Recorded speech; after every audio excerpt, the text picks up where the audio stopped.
Recently bought some Lego differentials, and I kind of got it in my head to build one myself from components. Turns out I was actually missing a few key elements. Most notably, you need one large gear with a hole in the middle, which the axle can go through without actually turning the gear. So the axle needs to be able to turn independently of the gear.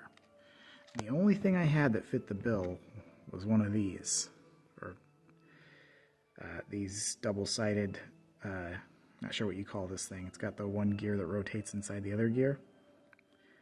If I just lock those together, I effectively have a very large gear with a hole down the middle.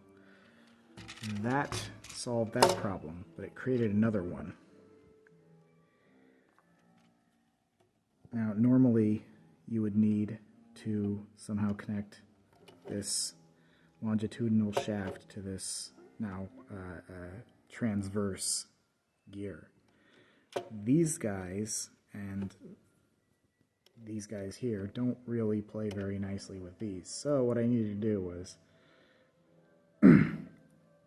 connect another gear to this one, run a shaft with a black gear somewhere where I could run the longitudinal shaft to it. And this thing does work nicely with a motor in place.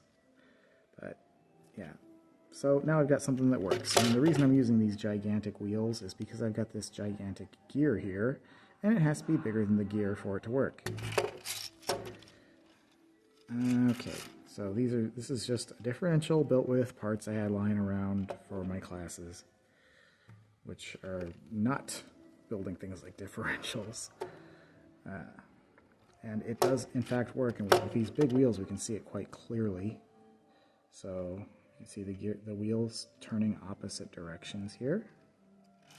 We can also see, if I send it around a curve, we can see that the inner wheel will turn slower than the outer wheel.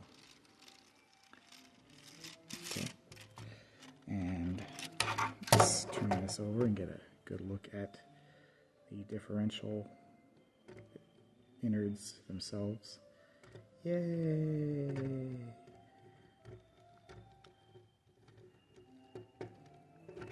And we can watch as it rolls, the carrier turns around.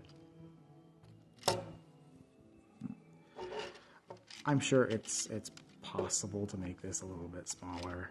You can see some space right there. I could maybe eliminate that.